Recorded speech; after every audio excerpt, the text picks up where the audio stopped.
not winning 90% of your new business because you have some sort of incredible value. I'm going to take a bit of a different angle. I've got a budget this big. I'm going to give it to you because you have a really killer plan. You give a Red Bull to a turtle, what do you expect? I think that's a dead turtle. So let's move on to... E-break. Cheers. Cheers. Cheers.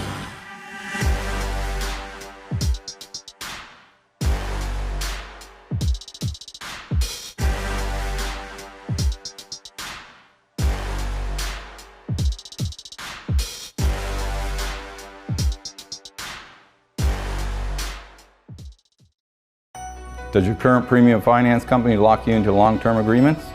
That's because they don't want you talking to us. At IFS, we win your business the good old-fashioned way, with customer service.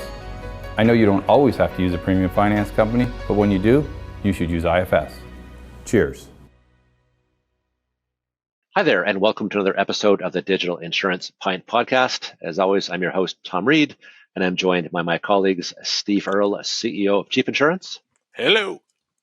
Adam Mitchell, CEO of Mitch Insurance. Hello. And Jeff Royce, CEO of Excalibur Insurance. Welcome, Pinters. And today we are pleased to be joined by Carey Wallace, the founder of Agency Focus and the co-host of another insurance podcast, Competition, who is in the beautiful Hilton Head, South Carolina. Welcome, Carey. Nice to have you on the show. Yeah, thank you so much, Tom. I appreciate it. Yeah, so as usual, we'll get to know you a little bit, and I'm going to turn the talking stick over to Jeff, who will delve into some incredibly insightful questions. Hey, great. Thanks, Tom. And, I've been lucky enough to know Carey probably 4 to 5 years back when she was in Ohio.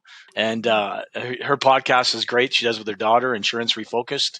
I would say not a competition. I think we are in different spaces in the podcast stratosphere, but it's all good. Carey, I'm going to start off a few questions because I know you, but not everybody in Canada knows you.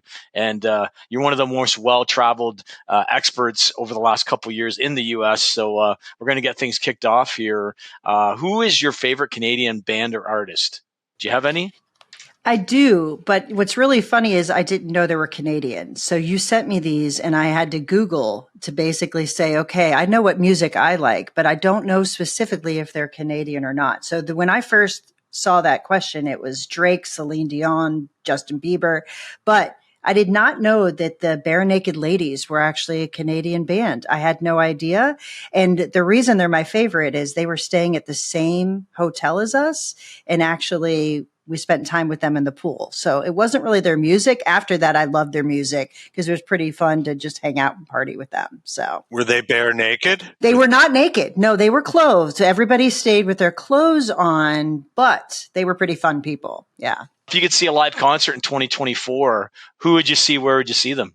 Yeah, so I got to tell you, I since COVID, I'm not really big on big crowds, but my favorite band that I've seen live is Zac Brown Band, and it really was the people I was with. So I would travel with my friends to see the Zac Brown Band. Hey, excellent. Now, are you an iPhone or a Droid user? I am an iPhone all the way. What are the last 1 or 2 apps that you've downloaded, or what apps can't you live without? So I think beyond the basics, like I work on my phone, so using email and social media because I have to. But the thing that really saves me on my phone is Uber and Netflix. I travel a ton and I would be lost without Uber. I'm telling you that for sure. Awesome. Great.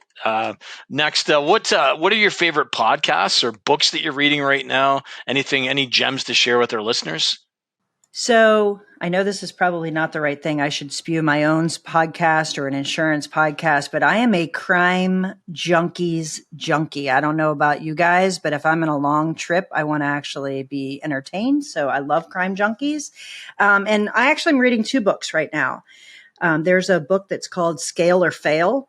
I think that it's something I'm super, super focused on in my own business right now. So I'm reading Scale or Fail. It's by Allison Maslin. And then Masters of Scale, I just finished actually in December, which was by Reid Hoffman. Highly recommend both. Yeah. Yeah, totally. No, great book. And now, Carey, you get a chance to go with your family anywhere in 2024. Now, I know you've got an awesome spot down near Hilton Head. You got an amazing boat, but where would you travel if you had to leave paradise? Where would you go to?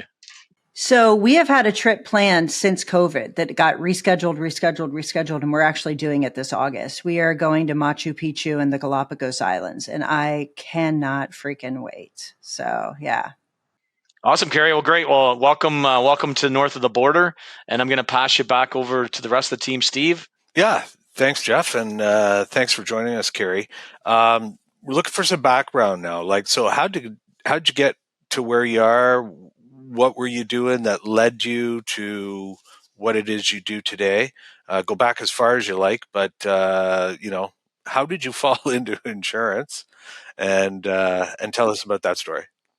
So I started my career completely outside of insurance. I think, like a lot of people, insurance found me. I wasn't actually looking for insurance, but I started in a tech startup right outside of DC. My background's finance, and I love small business. So I was fortunate enough to join a team as their 9th employee, and we actually took that tech startup public. One of the best experiences ever. And honestly, I caught the bug of M&A, to be quite honest with you. And I thought, I'm going to do this over and over and over again. So I was actually interviewing to work for Arthur Andersen on their IPO team and found out I was pregnant. So that squelched that, because 90% travel in 18-hour days is really not conducive to raising children. So I actually took a fair amount of time off, raised both of my girls. And when I went to step back into the industry or back into workplace, I did one interview, and it was a local state association that was about 3 miles from my house. And I went to work for them, thought it was going to be a really temporary situation. They were looking to merge at the state level, Big I and PIA, which are 2 national associations in the US. And I thought, I'm going to do this. It's super fun. I'll get my feet wet back in M&A. And I fell in love with some of the agents on the board that were incredibly forward thinking, and worked with them for several years, where I led the effort to create valuation and perpetuation planning services for agents that were underserved, so under 2 million in revenue. And I also led a data analytics team. So they got to bring my tech and my M&A. It just happened to be insurance. And I worked with them for a really long time until I went out on my own and started my own business, where I consult directly with independent insurance agents on buying and selling. I'm actually a fractional CFO. So I got to blend all my work together. It's almost like I came full circle. Carey, just to tell our listeners, how many conferences have you attended last year? How many broker agents do you deal with? How many have you dealt with in the last year? Maybe just share, kind of the scale and what you're interacting with. Yeah. So my business is 3 years old. I've been in the industry for about 16 or 17 years, but my business is 3 years old. And I did a lot of speaking and a lot of talking. I go to mastermind groups. I do benchmarking of mastermind groups. So last year, I actually attended 36 in-person events. It was probably in front of about 6,000 agencies in the conglomerate of all of those things. We actually did about 280 valuations, and I have about 30 CFO clients that are my regular clients that I actually act as a fractional CFO to them. It's incredible. Okay, over to my side. The next section we wanted to go over was what metrics are the best for different business areas. And some of the titles that we sort of drafted when we were thinking of this is between, sales and efficiency and customer sentiment, team sentiment, carrier relationships. But you probably have a bucket of go-to. What are your favorite KPIs when you're challenging agencies and brokers to grow and perform? It's funny that you ask that, because I think we're in this industry where there's more KPIs than people sometimes. There's a million different things you can measure.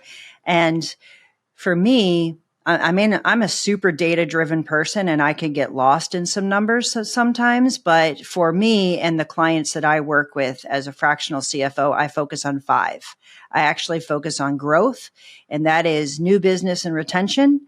And we can talk about retention a little bit, because not everybody is saying the same thing when we're talking about retention. So I focus on revenue retention and policy retention, especially in the market we're in today. So that's the first section. Second is you have to know your profitability and your EBITDA. And if you don't know that, you really don't know the health of your business. You would not believe the number of people that just don't know what EBITDA stands for, which is earnings before interest, taxes, depreciation, and amortization, or operating profit. But you have to know that number. And then beyond that, then it really matters what that agency is trying to do. If you're trying to grow, if you're trying to account round, if you're trying to accomplish certain things, there's different metrics that make the most sense. But for sales, they have to be connected with a decision. If you're just looking at numbers and you're not doing something with them, I think they're kind of useless. So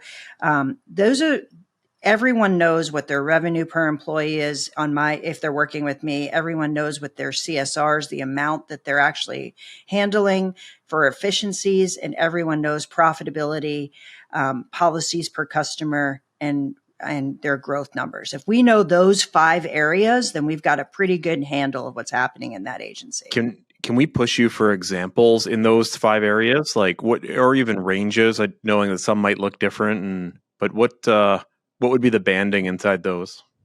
So you know that it looks different based on the size of agencies, right? So a startup growth number is completely different than an established agency or a much larger agency. So in my world, you have to know what the size of the agency is to really answer that question. But a growth number that I would say is a rule of thumb, let's talk about $1 million to $5 million agency, it should be double digits. But the other part that I would tell you is it depends what you're trying to do. So if you are a super tech forward agency and you're investing heavily in tech and marketing, your growth numbers should be different than someone who's not trying that. Does that make sense? So your profitability could be better than your growth because you're not heavily investing. So it's really the combination of some of these numbers that you have to take into account. Okay, what do you think about the CSR count and the policy per CSR? What are your other bandings in there? Yeah, so revenue per employee. Let's talk about that. So it's somewhere around $250K per employee. Wow. Except. Right. So think about this though. If you're tech forward, you could blow that number out of the water.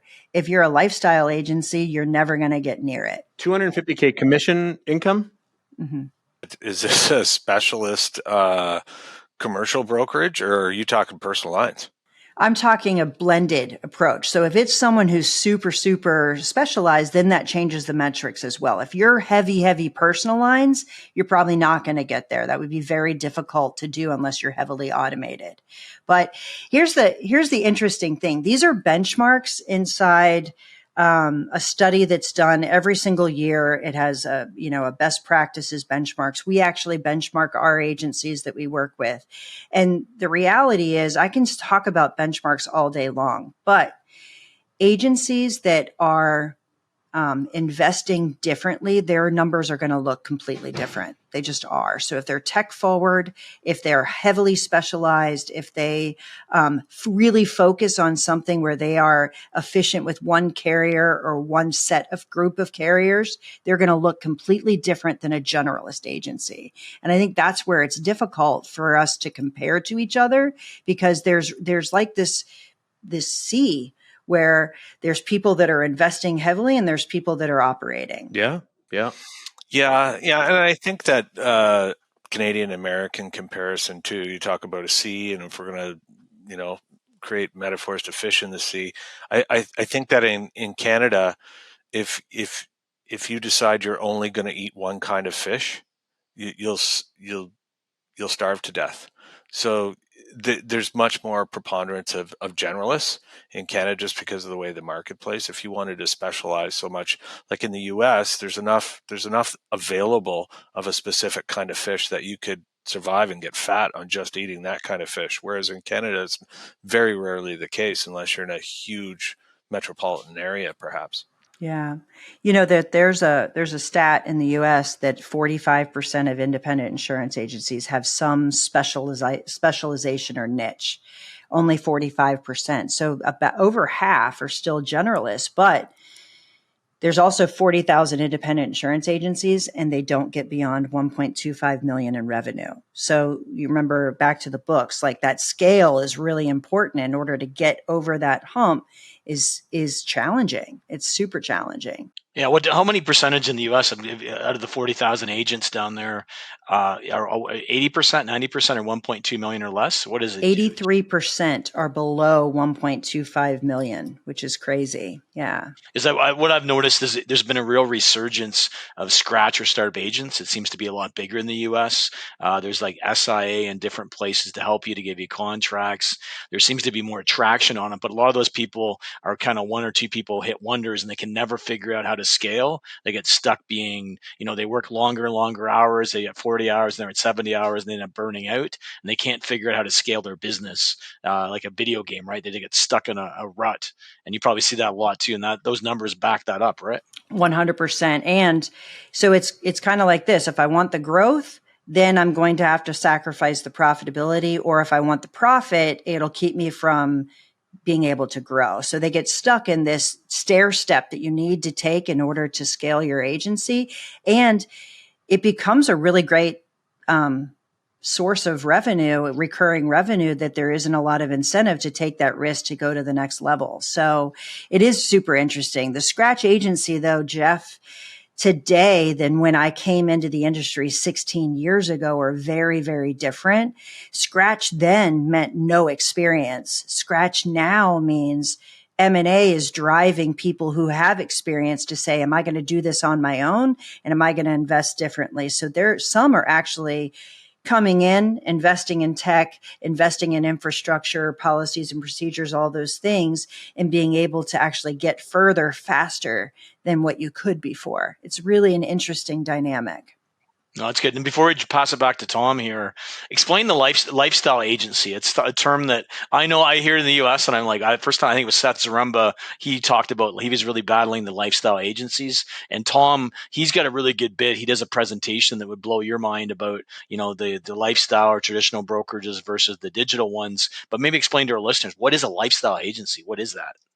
Yeah, so a lifestyle agency becomes maybe their growth rate is right around 3 to 5%, and it stays there. They're not really innovating. They're not doing things differently. And but that 90% retention makes it it creates an incredible lifestyle for the people that own it, the people that work there. But they, in my opinion, and at least in my line of work, become the target of who's going to be acquired, because there's such an opportunity for someone who is innovating to pull the profitability out of that just with a little innovation, a little bit of cross sell, a little bit of tech, a little bit of marketing. That could go and be an incredible buy, but you're going to buy it cheap and be able to pull that profitability out. So lifestyle agencies are the ones that are going to be the acquired. Those that are investing are the ones that become the acquirers. So, Carey, you talked about various metrics,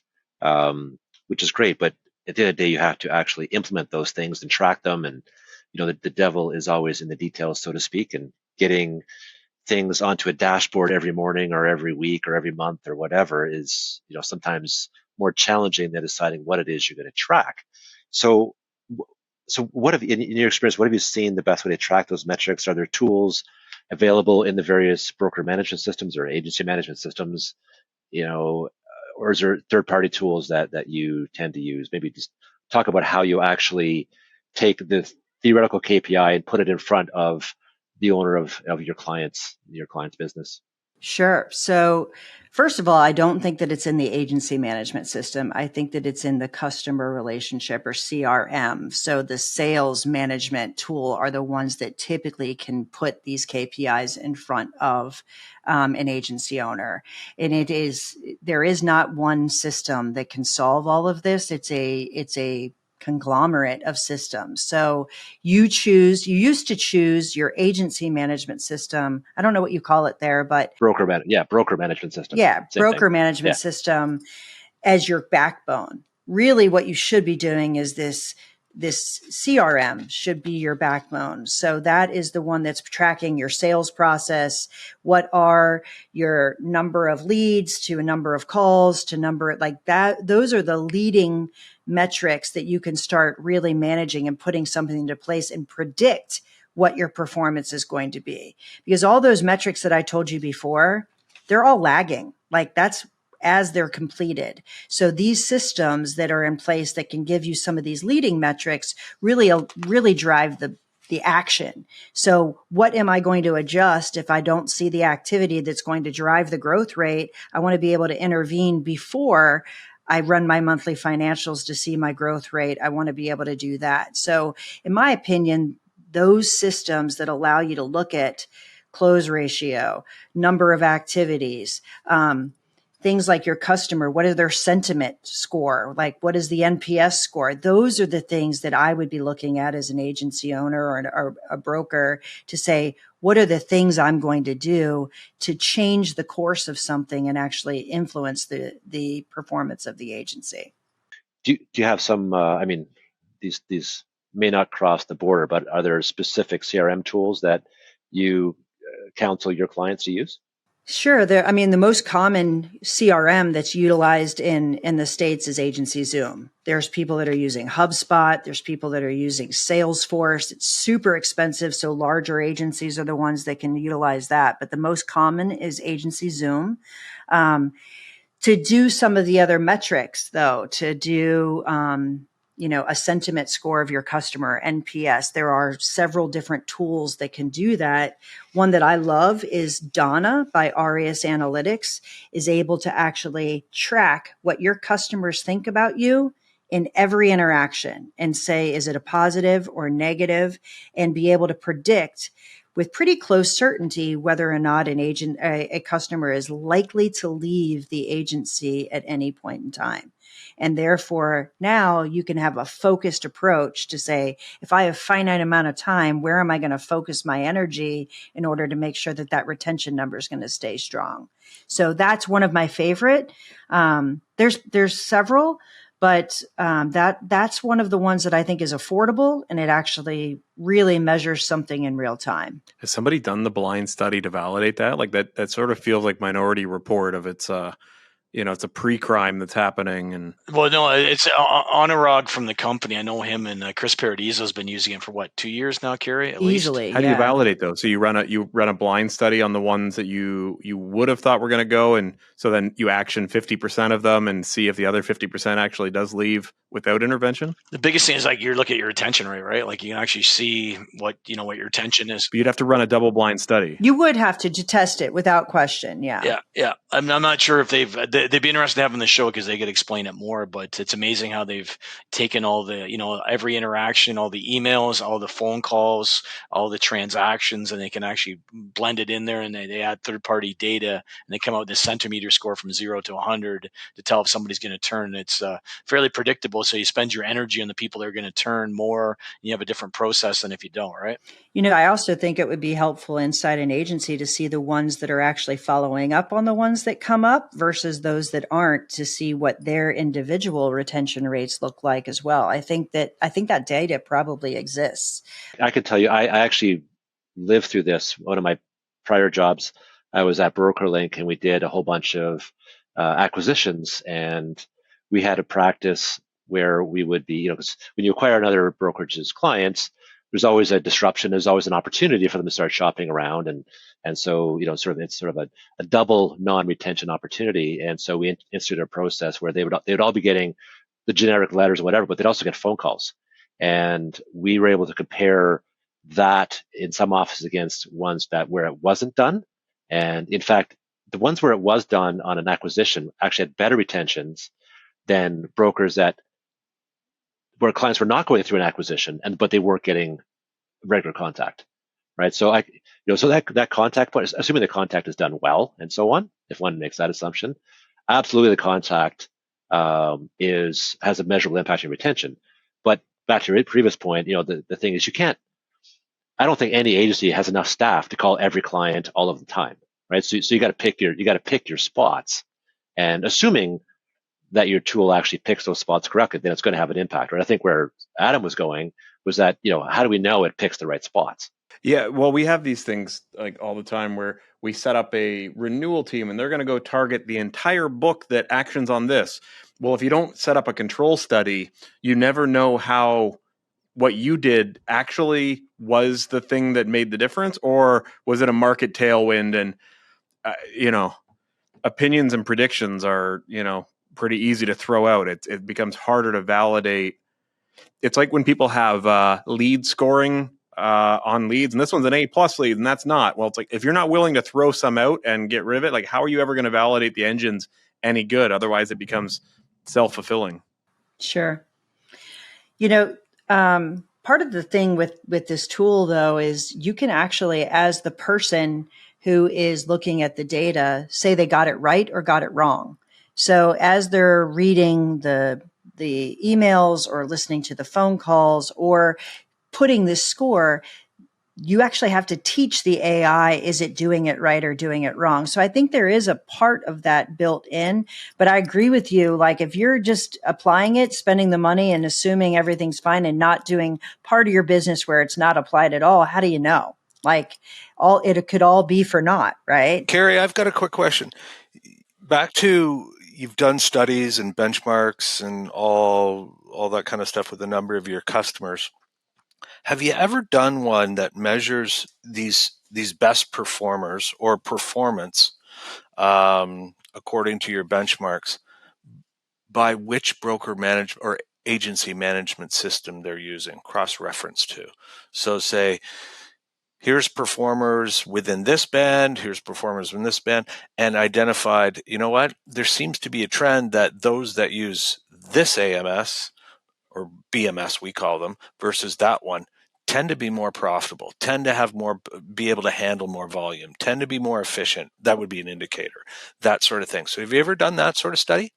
I've never done it with the BMS or AMS, but what I have done is, what about those that are using virtual assistants? What about those that are using predictive analytics? What about those that are thinking about their human resources, which is their largest controllable expense inside any brokerage or any agency, versus those that aren't? Because it's the easier thing it's really not the system. It's the behavior of the people running the system, whether or not the performance is there. So that is something that we've run for the past 2 years to say, same size agency, this one utilizes virtual assistants. Is their profitability and their performance improved by actually stratifying those roles, utilizing lower cost in order to have the people with license focused on larger, and what does that do? So actually the revenue per employee in those situations are actually lower than the benchmark because they've got more people, but they might grow faster and be more profitable. Does that make sense? So that's the one that I've really focused on because I think it's one that's changing the game. Interesting.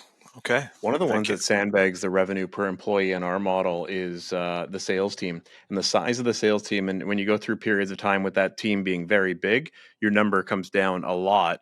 And when you go through times of it being smaller, your number comes up. And, if you look at just the isolated core brokerage that has sort of renewal book and things, it's nowhere near 250, but sure, it's in the mid ones is nice. You load on the sales team and it drops down to 1.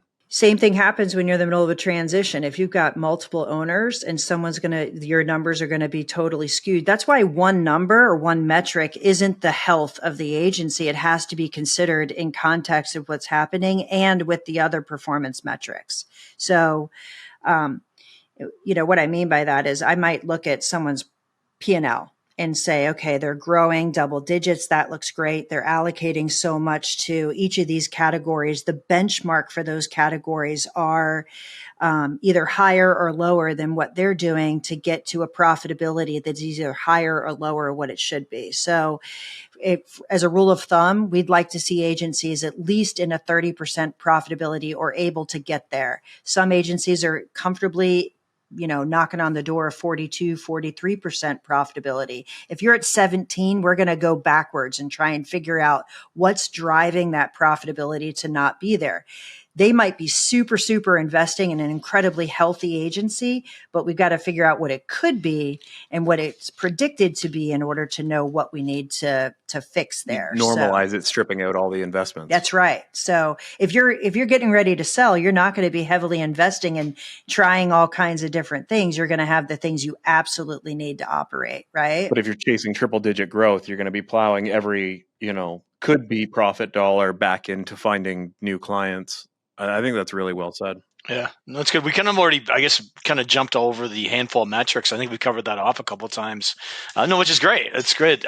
Is there anything else like the rule of 20? I know Reagan's big on that, where you look at your growth and then you take half of your EBITDA and you want to be over, 23, 24. They have the rule of 40, which Adam mentioned for startups, that you want to make sure that your profitability and your growth combined to be over 40. Is there any other like ratios or anything else we didn't hammer out here that we missed out that the listeners should know about? Or if I'm an agency owner, I should be tracking this. Anything else that we didn't already uncover in terms of the key metrics? Yeah, I don't know if it's a metric, Jeff, but it's the thing that you should be thinking about, because at any point in time, I think everyone should run their agency or brokerages if they're selling it tomorrow. And there are some things that you can move the needle and some things are harder to move. So what your percentage of compensation is something very hard to move. And if a buyer would have to change your comp structure, it will impact your employee retention, your customer retention, your overall performance of the agency. So if your compensation structure is not in line with what the standard is, you could actually be hurting your agency significantly. It's one of the hardest things to correct and takes the longest time. So it's important to know what standard compensation packages are to make your brokerage as profitable and as attractive and transferable as possible. That's the only thing we didn't talk about. You said the standard. What do you see as standard, compensation as a percent of revenue? And you could split that out by commission and salaries or altogether. What do you see as a good performing brokerage?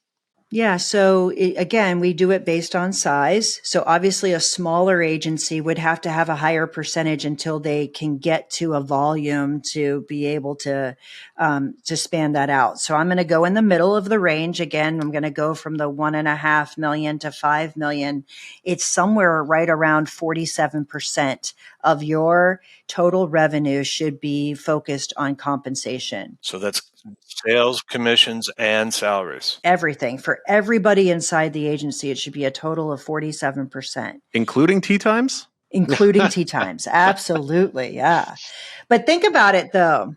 If you're using VAs, your number could be far greater and you could find 2 to 3 points of profit because you're actually setting up your staff in a completely different way, and you're able to get the same volume of work done for a much cheaper price. So it's a rule of thumb, but that's where I see people really pulling apart and being able to drive profitability and have the capacity to do pretty incredible things. We're talking revenue, right? Yeah, revenue? I only talk in revenue. Yeah. Okay. As we're talking about the size matters, like what are the different maybe ladder steps where you start to see that scale's having an impact on these KPIs?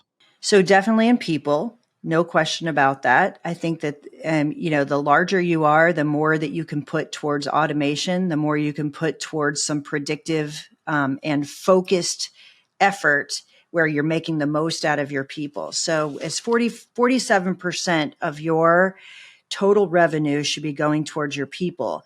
It actually pulls apart pretty well where it's closer to 42, 41, or 40% as you get over 10 million in revenue. So that number becomes a little different, but your growth number becomes very different as well. If you think about it, it's much harder to have double digit growth at a large agency. So it's a bigger number, a bigger percentage. So it's a smaller percentage of growth, but the profitability remains around the same. So the numbers just shift in the middle, if that makes sense. Super hard to do that in the low end. Like, it's really hard to stay under 50% on your people costs when you're scaling and you're starting a new startup until you get to that 1.25 million in revenue is where it really starts to make sense. So it's either you're investing in people or you're investing in systems and technology. If you do both, it's very difficult and you have no profit. Are you still seeing a bunch of startups? Like, what you're saying makes sense, but now it's just got me curious on, like, how many startups are there? We don't see a lot of them in the Canadian space that aren't branches of another. Yeah, I think our aggregator system is creating the ability for there to be more startups. So being able to access markets through aggregators. There's about 60% of independent insurance agents in the US are part of an aggregator cluster or alliance. And that actually facilitates there being more startups than I think there ever have been. And they're really competitive as well. So they're not all created equal. I'll tell you that for sure.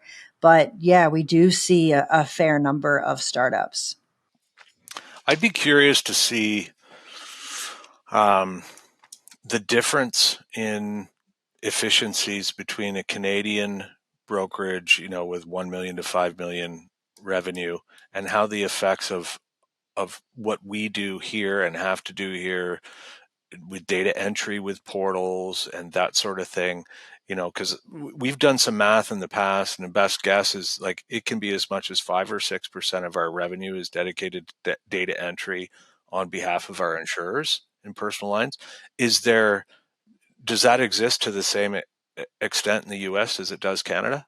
It does. Absolutely. There's a lot of swivel work. So you have to key it in here and key it in here, which we didn't even talk about it, but there's a lot of people not a lot. There are the early adopters of RPA technology to try and deal with that. I mean, Jeff is one of the agencies that talked about it first, but there's a lot of data entry. I think virtual assistants are being utilized to minimize that. It's just the nature of what we do that, there's some technology like Gaia that's allowing you to do super copy paste to minimize some of that data entry, but it exists. It is a data heavy, and to get it right, you have to do it consistently. And then it creates a whole nother problem trying to get your data accurate. So your information is meaningful and you can utilize it. Yeah, I think that's a very big similarity. So do you see huge variances in the difference in your metrics and benchmarks between personal lines and commercial lines? So yes, I do see number differences in personal lines and commercial lines without question, because the volume of work that it takes to do personal line service and commercial lines are different.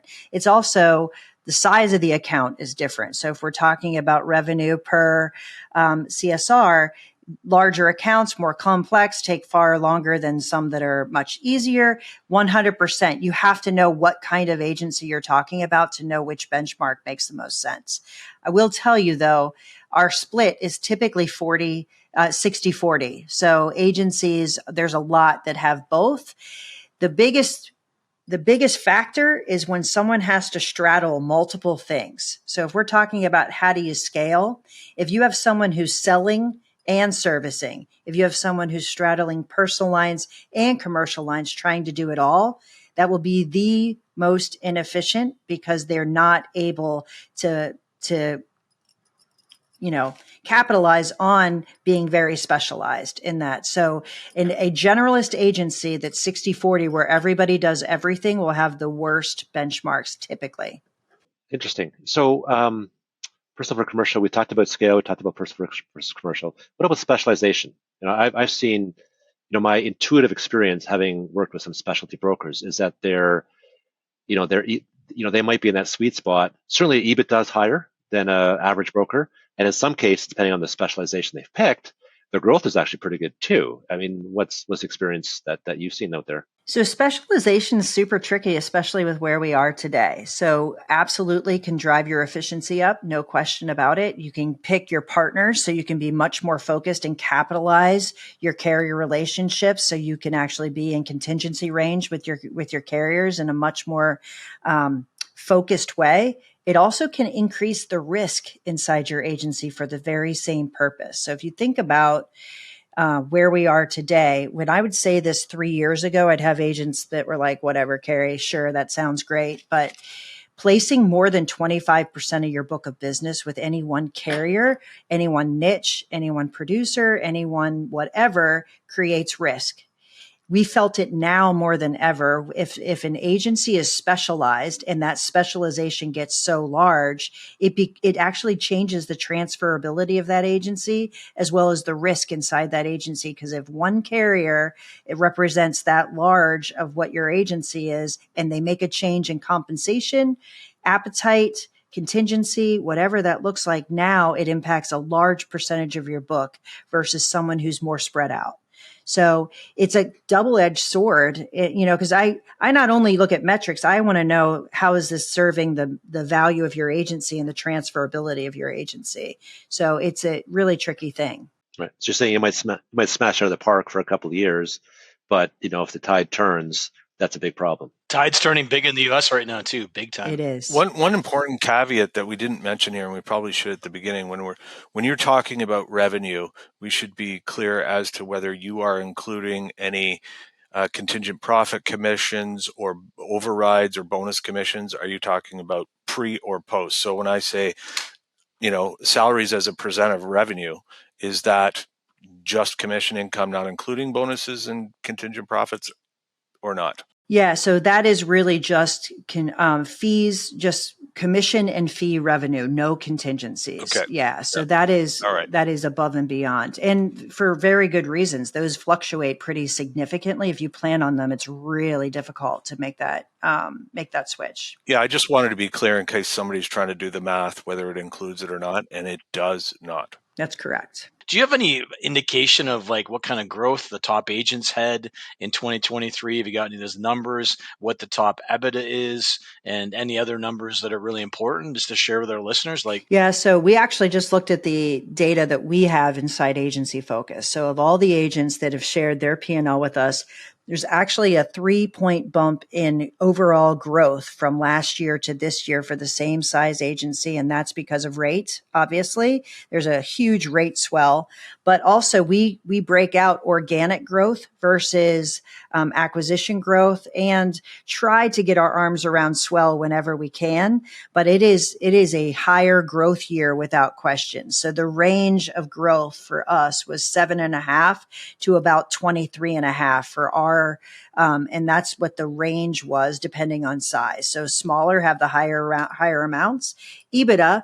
So the average agency that comes to me without an adjusted EBITDA, that means they could be putting personal expenses through there, like discretionary expenses, is typically operating around a 17% profitability.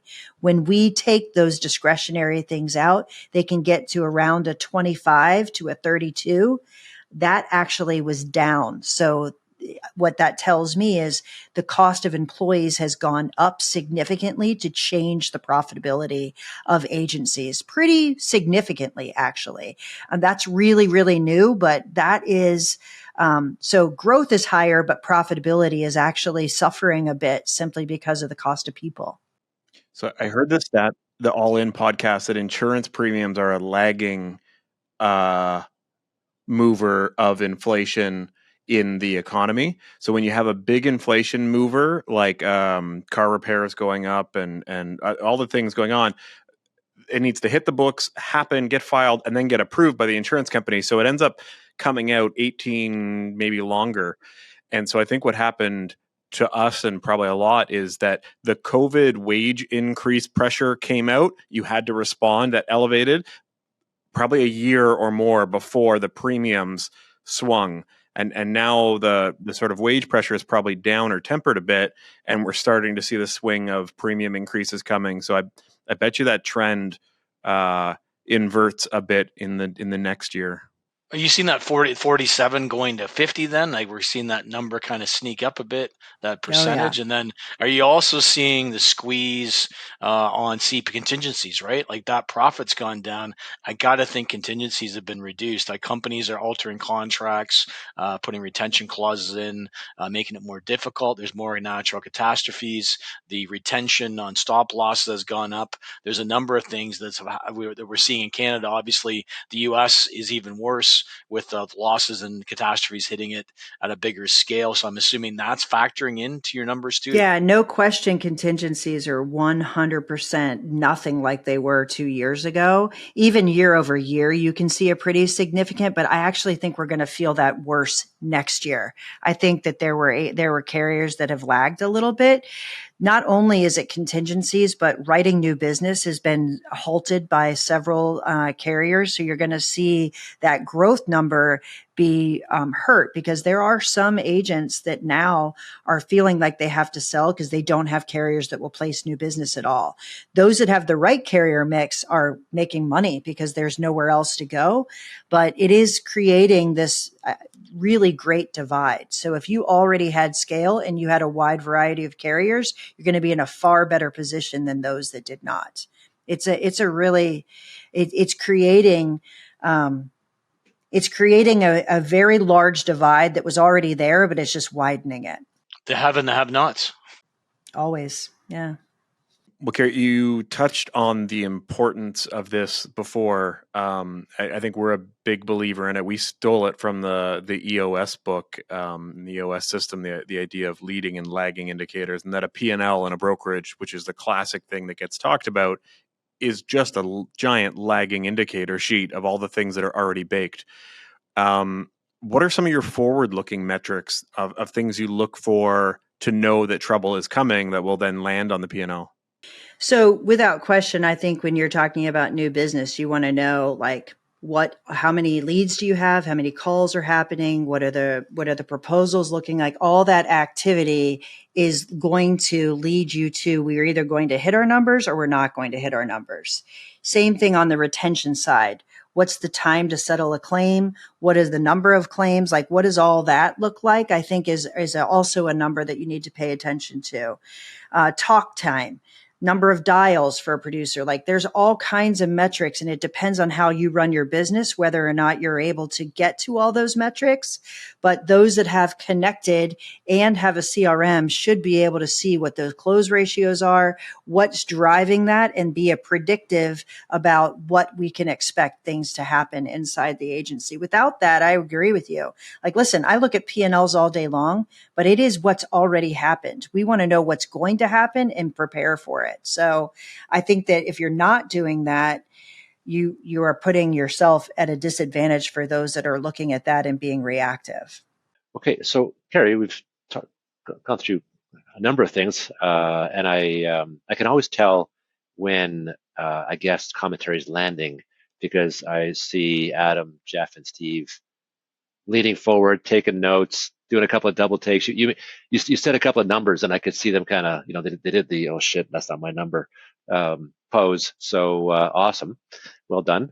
Thank you guys. Thanks for having me on. I really appreciate it. Thinking about the stuff that you've shared, is there anything you want to emphasize or anything additional you want to bring to the table? So basically, give us your last words here. No leading questions, no nothing. Just go for it.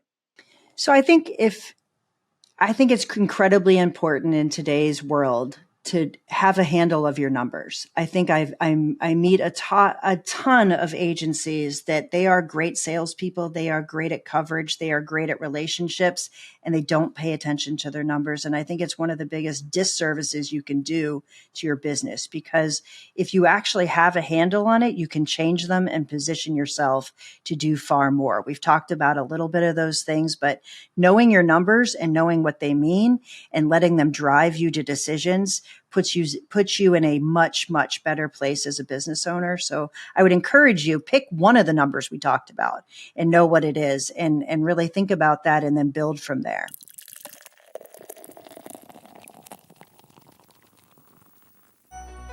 Is retention important to your brokerage? Of course it is.